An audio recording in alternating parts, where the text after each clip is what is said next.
গৌৰৱ গগৈ কেনি গ'ল? গৌৰৱ গগৈয়ে বৰ্তমান কি কৰি আছে? গৌৰৱ গগৈ এতিয়া পলিটিকেল এক্টিভিটি কি হৈ আছে? এইটো প্ৰশ্ন এইটো সময়ত কোনেও নকৰে বা কোনেও চৰ্চা নকৰে যে গৌৰৱ গগৈ এতিয়া কি কৰি আছে বা গৌৰৱ গগৈ এতিয়া পলিটিকেল এক্টিভিটি কি। এতিয়া নিৰ্বাচন নাই, নিৰ্বাচন শেষ হৈ গৈছে মাথো। শাসকীয় দলৰ মন্ত্ৰীসভাৰ কেইজনমান এক্টিভ মন্ত্ৰীৰ বাদে বাকী যিবিলাক নতুন বিধায়ক আছে সেইসকল অলপ কম বেছি পৰিমাণে এক্টিভ হৈ আছে।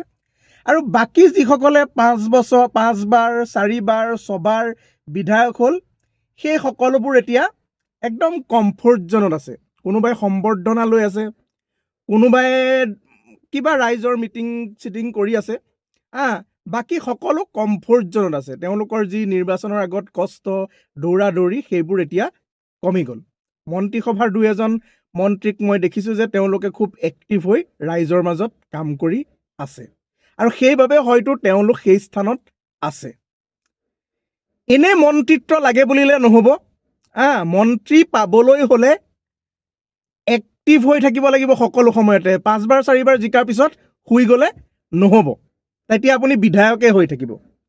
এইটো কাক ক'বলৈলগীয়া আছে সকলোৱে গম পায়। নিজৰ নিজৰ বিধায়কজনক আপোনালোকে চাব যে তেওঁলোক মন্ত্ৰীসভাত কিয় স্থান পোৱা নাই আৰু মন্ত্ৰীসভাত স্থান পোৱা কেইজন কিয় বেছি এক্টিভ হৈ আছে। বাৰু এইটো বেলেগ এটা কথা। এতিয়া কথাটো আহোঁ মই গৌৰৱ গগৈৰ কথালৈ, গৌৰৱ গগৈৰ প্ৰসংগলৈ। বিগত সময়ছোৱাত অসমত কেইবাটাও ইছ্যু চলি আছে।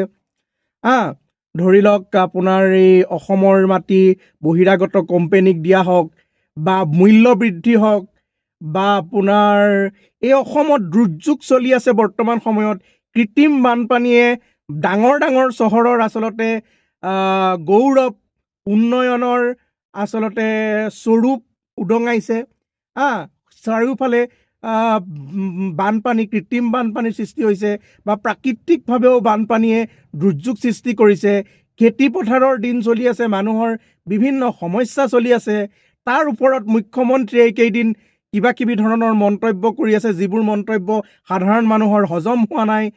আমাৰ পৰেশ দাক লৈ পেলাই কৰা মন্তব্যবোৰৰ কথাই কৈছোঁ। মানে যি কি ধৰণৰ ইছ্যুবোৰ চলি আছে। আৰু আটাইতকৈ ডাঙৰ কথা, এতিয়া অসমৰ ৰাইজৰ কৃষিত ব্যস্ত, কিন্তু প্ৰাকৃতিক দুৰ্যোগে বহু অঞ্চলত আচলতে ক্ষতিগ্ৰস্ত কৰিছে বা মহানগৰৰ অঞ্চলবোৰতো বৰষুণৰ পানীয়ে কৃত্ৰিম সভ্যতা বা আমাৰ যি উন্নয়ন তাক আচলতে উটুৱাই নিয়াৰ ধৰণৰ এটা পৰিৱেশ সৃষ্টি হৈ আছে অসমত। কিন্তু এই সময়ত এনেকুৱা এটা অনুভৱ হয়তো সকলোৰে হৈছে যে বিৰোধী শক্তিৰ অভাৱ। আমি দেখিছোঁৱেই যে এইবাৰ নিৰ্বাচনৰ বিৰোধী একেবাৰে ধূলিসাৎ হৈ গ'ল আৰু তাৰ প্ৰভাৱটো আমি পৰৱৰ্তী সময়ত এই ইছ্যুবোৰত দেখিছোঁ।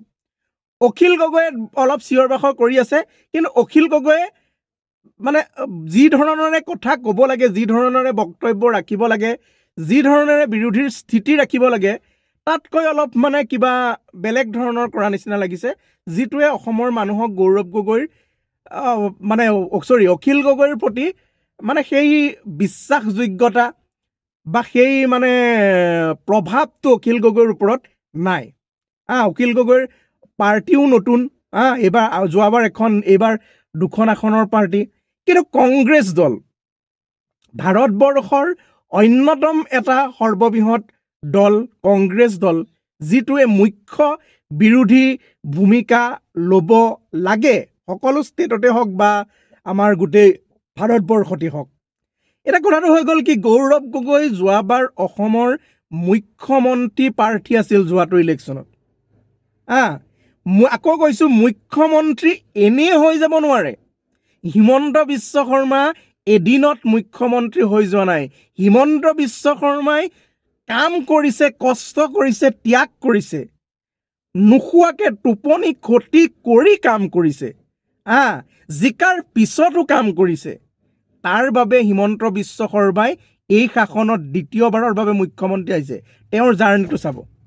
আৰু গৌৰৱ গগৈক বহুদূৰ মানুহে, মই কৈছোঁ ন, বহু মানুহে গৌৰৱ গগৈৰ ওপৰত আস্থা ৰাখে। তেওঁ সততা আছে বুলি বা তেওঁ কিবা 2 নম্বৰী নকৰে বুলিও বহুত মানুহে বিশ্বাস কৰে। কিন্তু গৌৰৱ গগৈৰ এক্টিভিটি একেবাৰে শূন্য নিচিনা অসমত।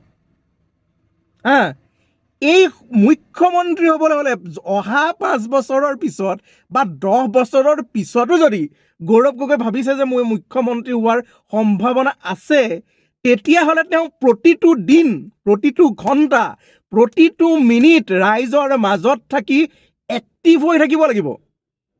ইলেকশ্যন আহি গ'লে আহিব, মিডিয়াৰ ওপৰত ভাষণ দিব, বগা চোলা পিন্ধি পেলাই, বগা ইস্ত্ৰি কৰা চোলা পিন্ধি পেলাই ৰাইজৰ মাজে মাজে যাব, তেতিয়া নহ'ব। তেনেকৈ আপুনি মুখ্যমন্ত্ৰী বনিব নোৱাৰে। আৰু হিমন্ত বিশ্ব শৰ্মাৰ দৰে এজন শক্তিশালী নেতাক আপুনি সন্মুখত থিয় হ'ব নোৱাৰে।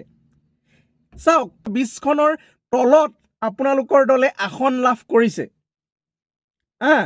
20খনৰ তলত আসন লাভ কৰিছে, যিটো দলে অসমত আটাইতকৈ বেছিবাৰ হয়তো চৰকাৰ গঠন কৰিছে। এনেকুৱা অৱস্থাত আচলতে মানুহৰ খাবলৈ, শুবলৈ, টোপনি হৰণ কৰি যিজন মূল নেতা, সেইজনে দৌৰি ফুৰিব লাগিছিলে অসমৰ ইমূৰৰ পৰা সিমূৰলৈ। ৰাইজৰ আস্থা তেতিয়াহে জয় কৰিব পাৰিব।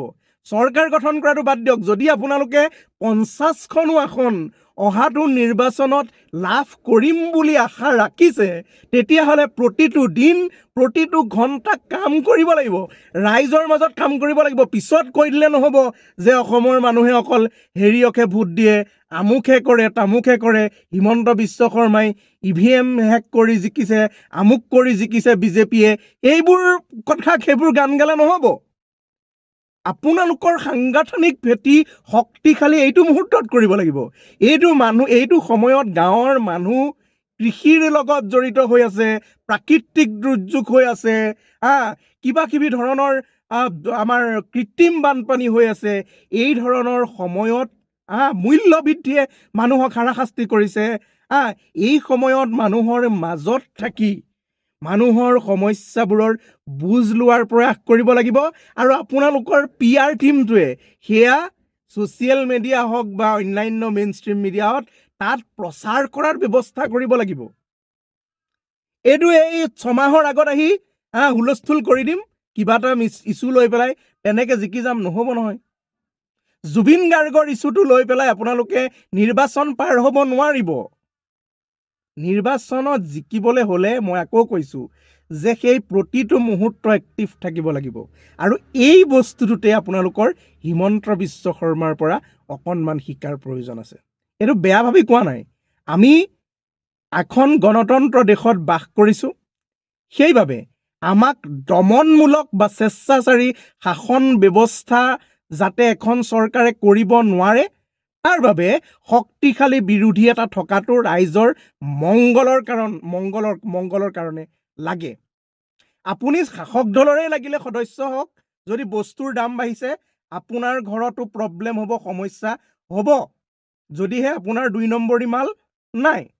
গতিকে শক্তিশালী বিৰোধী থাকিলে অন্তত মাত মাতিব বা চৰকাৰে ভয় কৰিব যে ৰাইজৰ ওপৰত এটা অপশ্যন আছে।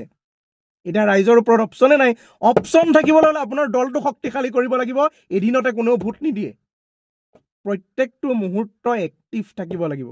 আৰু সেই কথাটোকে গৌৰৱ গগৈয়ে শিকিব লাগিব। ধন্যবাদ।